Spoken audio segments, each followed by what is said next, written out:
bomb strike in Afghanistan. I just got off the phone with a senior source. The expectation is potentially that we will hear from Sean Spicer. I'm certain that he will be asked about it by the assembled reporters that are in the briefing room. We expected this to start maybe 3 minutes ago.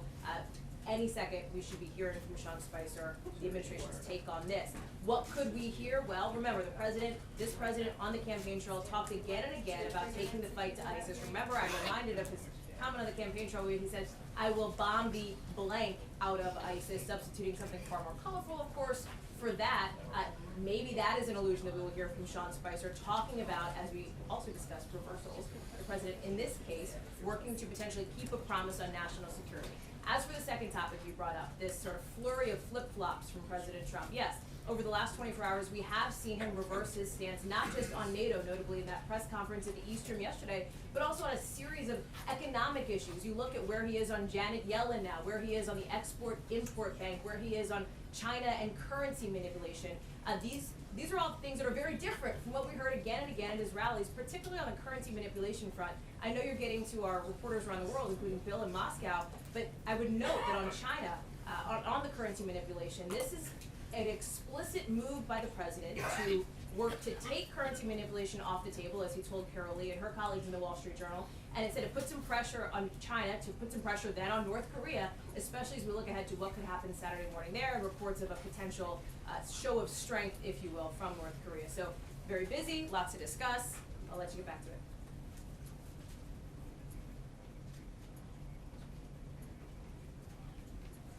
If you were working for the president, you might, but the bottom line is it's a reversal from his prior position.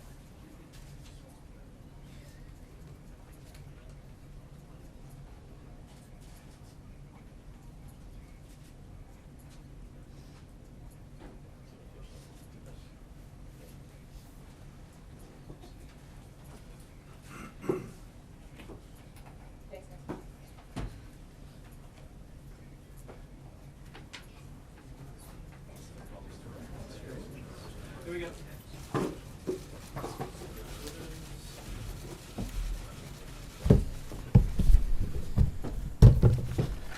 Good afternoon. As many of you are aware, there's currently some news breaking out of Afghanistan, so I just want to give you a quick update. At around 7 p.m. local time in Afghanistan last night, the United States military used a GBU-43 weapon in Afghanistan. The GBU-43 is a large, powerful, and accurately delivered weapon. We targeted a system of tunnels and caves that ISIS fighters used to move around freely, making it easier for them to target U.S. military advisors and Afghan forces in the area. The United States takes the fight against ISIS very seriously, and in order to defeat the group, we must deny them operational space, which we did. The United States took all precautions necessary to prevent civilian casualties and collateral damage as a result of the operation. Any further details, I would refer you to the Department of Defense on that.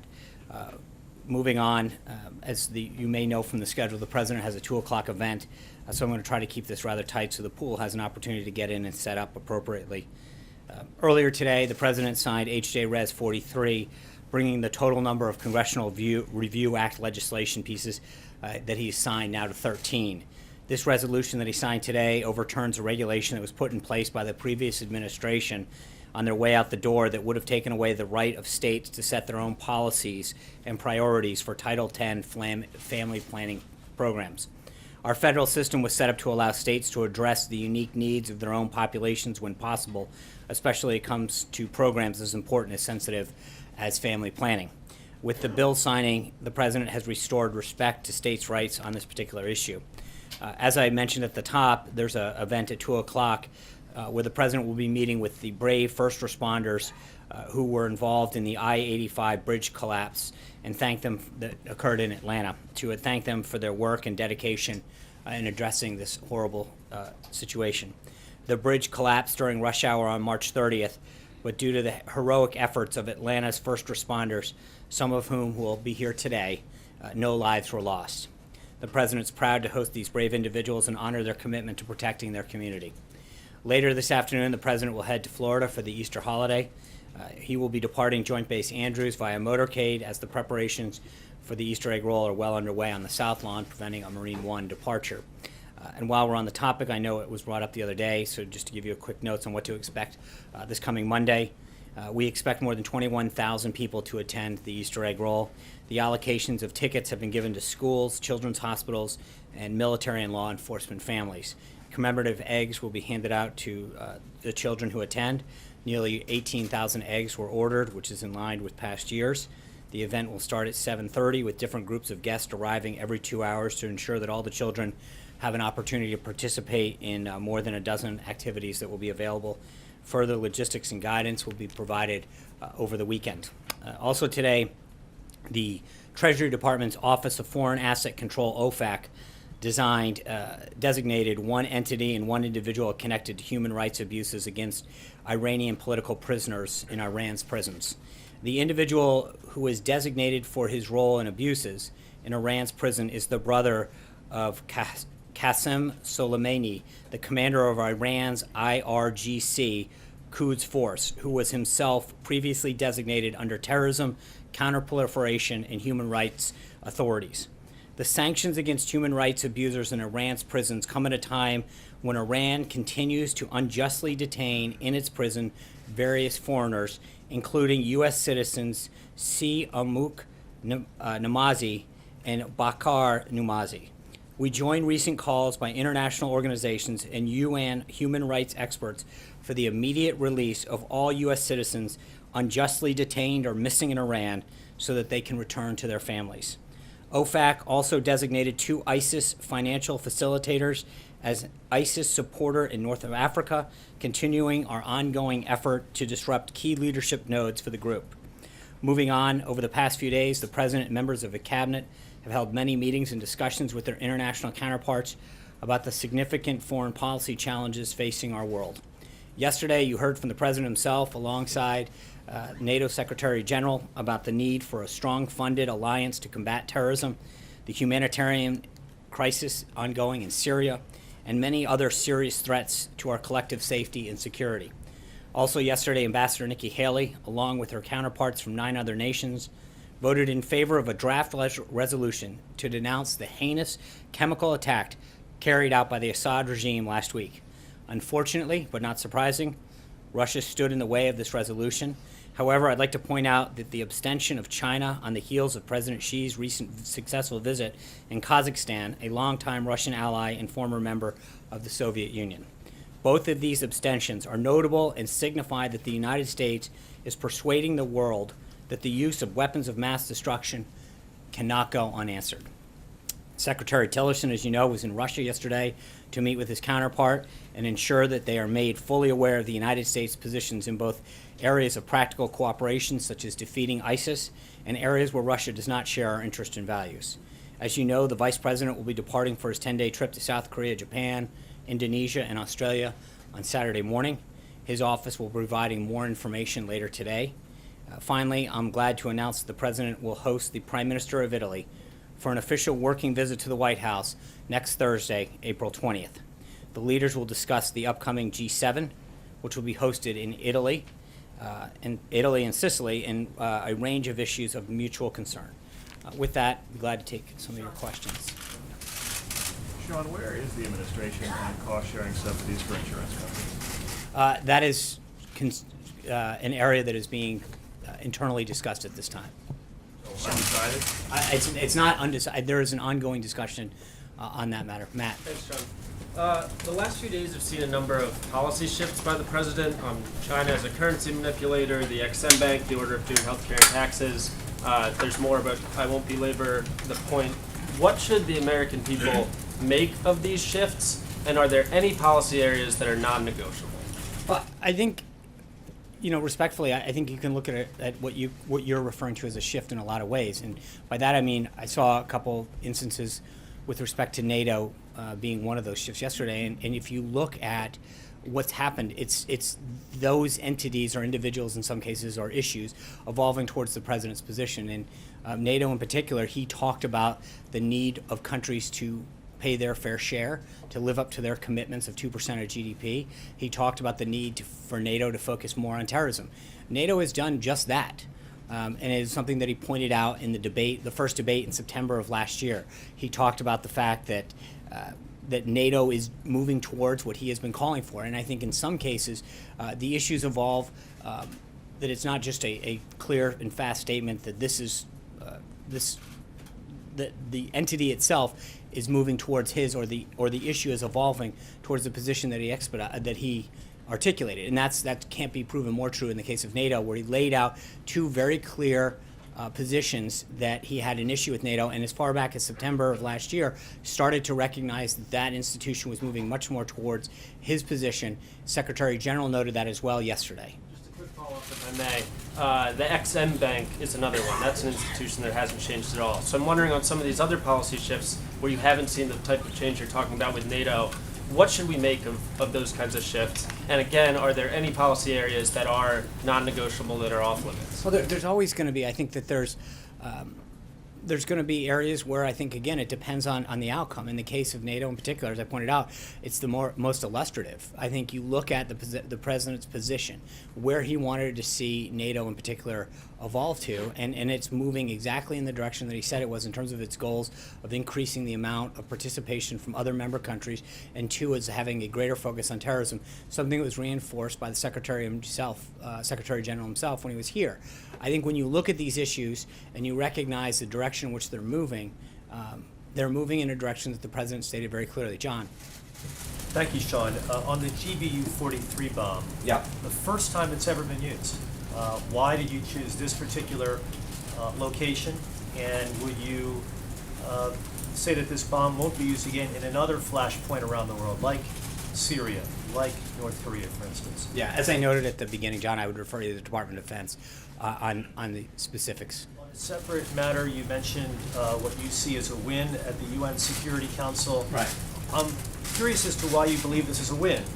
After all, this particular resolution did not pass. Right. You look at what's happened at the UN Security Council in the past, for instance, the Security Council resolution, which gave the green light for the Persian Gulf War, you actually had all 5 permanent members of the UN Security Council voting yes. So why are you saying this is a win when not all 5 permanent members of the Security Council actually voted yes? You had one, Russia, blocking it.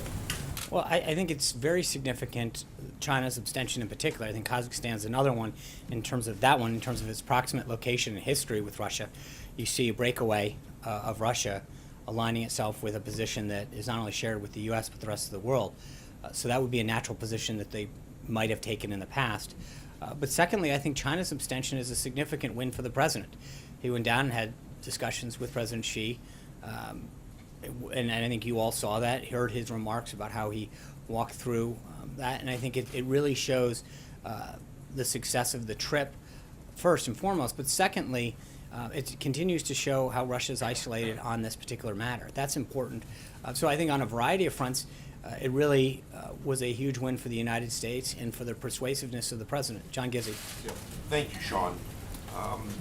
In his remarks to us off camera, OMB Director Mulvaney talked about the vision of the federal government being reorganized as, in some cases, more agencies. And he said also that the final plan will come not just from right-wing think tanks. I believe that was his phrase. Coupled with the president's statement on the XM Bank, is he already receiving any criticism or voices of disappointment from small government conservatives who backed him strongly? I refer to groups such as Americans for Tax Reform or the Cato Institute. Well, I can't say that I've scanned every group's statements about this particular subject, but I can tell you that he's gotten a lot of very positive feedback, as well as Director Mulvaney, for their effort. As the director noted, you have a government that in large part has never been reorganized, it's just been added to. And when you look at the disparate number of agencies and programs that now flow throughout the government to do, in some cases, the very same thing, and are housed in a variety of agencies throughout the government, the question that you have to ask yourself is not only is the taxpayer getting the best bang for their buck, but are the people that those services are intended to be provided for getting the best services? So Director Mulvaney's effort at the president's direction to really look at how government is organized and operating, I think is a very significant step. And I think one of the points that he noted is that this is something that should unite conservatives and liberals and Republicans and Democrats. Good government, an effective, efficient government, is something that really doesn't have an ideological home. I think it's something that we all can agree on, that the more that we can effectively deliver for the American citizen and deliver for the American taxpayer, effective and efficient government is something that we should all probably be in line with. Richard. Thank you, Sean. The U.S. ambassador at your Organization for the Prohibition of Chemical Weapons says that that Syria uses chemical weapons abetted by Russia. Syria uses a weapon abetted by Russia's continuing efforts to bury the truth. Was the president offered proof of such truth-burying efforts by Russia? Was he offered Proofs of this, evidence that this is happening? Not that I'm aware of. No? I would like to know also, you've been putting in the same sentence Syria, Iran, and North Korea as failed state, Russia being not a failed state but part of this. Has it become the, to use an old expression, the axis of evil of this administration? I think it's important to note who Russia is on the side with right now and where they stand. I think it draws a huge contrast to show who's on what side of this argument in this crisis. And I think it's important to note the difference that who they're with. And that's, I think, a very notable thing. I'm not going to go any further than to say that. Very quick last question. With the National Hockey League playoffs just started, will the president cheer for the Rangers or the Caps? Respectfully, that's really not been a subject that's come up too often in the White House. So I'm going to keep with our Richards and go to Richard Elliott from WSB TV in Atlanta, Georgia.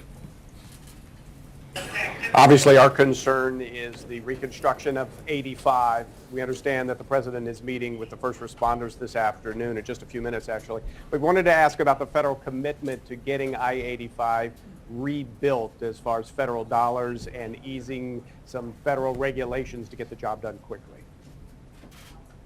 So a couple of things on that front. Immediately following the tragedy that ensued in Atlanta, the president directed the Federal Highway Administration to release $10 million. And then we have begun to work with the appropriate agencies to expedite that process. I know that there are critical repairs that have to get made, and I think that not only that the initial funding will help with that for the roads and the bridges and the emergency access that needs to get handled, but under emergency relief efforts, there are ways to expedite some of that funding, and the Department of Transportation and the Federal Highway Administration are probably the best way to get a better answer on that. But there are ways that some of that funding can be expedited beyond the initial commitment that the federal government has made. Mary. Thank you, Sean. Back on some of these shifts, on China in particular, the president did not mince words during the campaign. Now he says he and President Xi have been bonding. Xi means well. He says China's not a currency manipulator. What message does this send to the president's supporters who sent him to the White House thinking he'd be following through on his tough talk against China? I think the president's tough talk was on a variety of subjects, was to get results for the American people. That's what he has pledged to do, to get more jobs here, to grow more manufacturing, to keep our country safe. The president and President Xi had a great meeting. The president likes President Xi and got to know him really well in Mar-a-Lago, and I think has established a really good relationship working forward. But at the end of the day, this is always about developing a better situation for the American people, and I think he's done that. And a follow-up, if I may, the president told the Wall Street Journal that President Xi helped him realize that North Korea is not so easy. Did the president underestimate the complexities of this? Did he underestimate how difficult this was going to be? No, I don't think so at all, and I think if China is able to help get a deal with China, the president would appreciate that. I think this would be great for China as well. And as the president noted this morning, if China can help us do that, it'll be great. And if not, we'll go and handle that ourselves with our allies. Steve. On currency manipulation, why specifically did he decide to abandon this And what other tools does he have in his toolbox to try to modify China's trade I think balance? that's a very, very complex issue, and I think the president, I'm going to leave it to the president to specifically answer that. Vivian. But he hasn't given up on trying to modify No, China's he is, trade balance. it's not, I think the president is going to continue to make significant progress when it comes to that issue and to how our relationship is with China. He showed already what a great relationship he has with President Xi, and the results are already starting to pour in. And I think that that is an issue in particular that the president is best to address. Vivian. Two questions, Sean. You were very forthcoming about the TikTok leading up to the missile launches in Syria. So can you give us any background on the Moab in Afghanistan? Was there a situation room scenario? Was this several days in the making? And my second question is, the president has been very critical of the intelligence community leading up to his inauguration. He's obviously been working very closely with the intel community on at least on these situations in Syria and Afghanistan. Has his opinion changed toward the IC? In the first question, again, I think General Nicholson at United States Forces Afghanistan is best to address the TikTok on the situation over there. But as far as the president's consultation. I understand. I think that the U.S. Forces Afghanistan, as well as the Department of Defense, are best to walk through the military operations that are ongoing there. I think with respect to the intelligence community and the national security team, as you know, the president has put together a world-class cabinet of top-notch national security experts, from General Mattis, General Kelly, General McMaster, and others that continue to provide him the best advice to make the best decisions for this country. And it's that, he continues to rely on them, and Director Pompeo, Director Coates at the DNI, they continue to give him sage advice about how to best position the United States. Zeke. Thanks, John. Following up on that question, did the president specifically authorize the use of this piece of ordinance? Again, I'm not going to get into the details right now. I'm not, as I mentioned, I'll let the Department of Defense handle the lead on this one. And follow up on Mr. Gusman's question earlier regarding the Exim Bank. You didn't answer specifically what has changed about the Exim Bank that has led the president to reevaluate his previous. Let me get back to you on the Exim Bank specifically. I think it's a very complex issue, and I would like to get back. Anita. Two questions about the budget. Are you all prepared to hold things up? We've got a couple weeks left here. How serious are you about getting money for the wall? Would you hold up the spending plan for that? And I had one other question. So the government is currently funded through April 28th under a continuing resolution. We've made very clear to Congress that the president's priorities are increasing military spending and security of our border. We're going to continue to have conversations with Congress, and we feel confident that they'll do their job, but those conversations are ongoing. So you can't say whether you would have to have money in this budget or this I will leave it to our team to continue the negotiations that they're having. Okay, and then the second question on the budget was, there's a proposal now to punish members of Congress who do not pass the spending plan in a variety of ways, withhold salary, even arrest.